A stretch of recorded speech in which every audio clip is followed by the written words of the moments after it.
Отундарды карасаңыздар өтө көп. Мына жакты карасаңыз, бул жакта дагы толтура отун.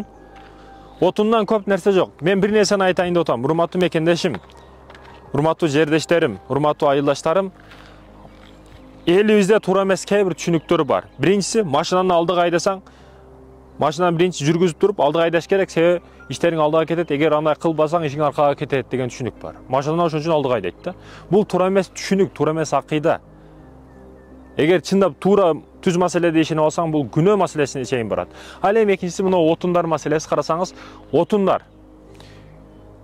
ошо багындагы, таласындагы бардык жердеги отундарды алып келип, огородунун жарымы, өзү 10 сотук огороду бар, 5 сотугу толтура отун да.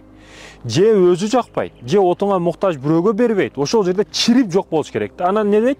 Отун чириш керек, бул байлык дейт. Болсо ошондон кедей адам жок. Кредитке баткан, кризиске баткан, карзы бар, көрүнгөндөн кредити бар. Не деп коет? Отун байлыкты, отун огородун жарымга элеп отун кылып алган да. Бул туура эмес түшүнүк, туура эмес акыйда. Отунуңду бар жогот, сатып жок кыл. Же кошунаңа бер, же бекер эле бер, азыр отундан көп нерсе жок. Ошонтип ойлоп алган да. Урматтуу мекендешим, Мусулман бир тууганым, мына отун маселесинде туура көз карашта болушубуз керек. Мындай туура эмес ишенимдерге ишенип албашыбыз керек. Ишенбеске ишенип албашыбыз керек. Кээ бирлер ушундай. Отун бул байлык экен. Эгерде сен айткан туура болгондо, урматтуу мекендешим, сенден өткөн миллионер болбойт эле.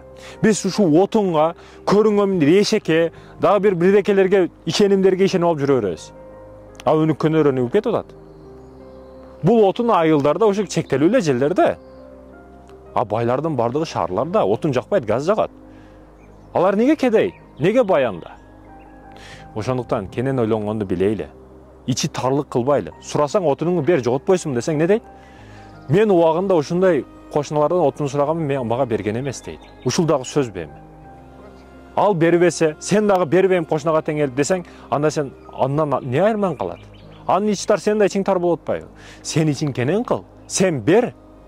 Бул бериш дүйнөсү, алыш дүйнөсү эмес. Сен берсең сообуң, сыйдыгын сен аласың, ал эмес. А ошо кошунага бербей, башкасына бер анда.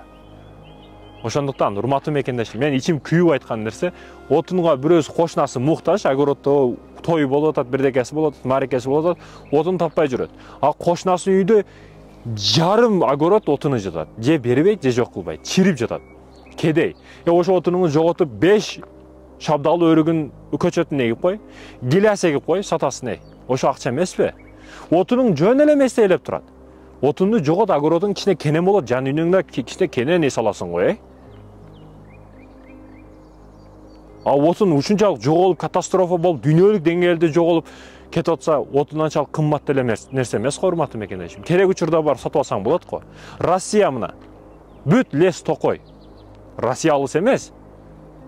Газдар дүйнө жүзүнөн жоголуп кетсе, Россиянын отундары өзү 100 жылга жетет бүтүн дүйнөгө.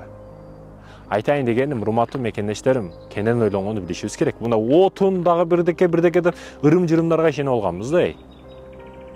Кенен ойлонбосок болбойт. Биз топунду кандай кылып кийиш керек, отунду камчып алып жүрүшүбүз керек, обедке не чай ичебиз, самса жейбиз, көк чай ичебиз деп жүргөнүбүздө адамдар айларга учуп илимий иштерди катуу кылып атат.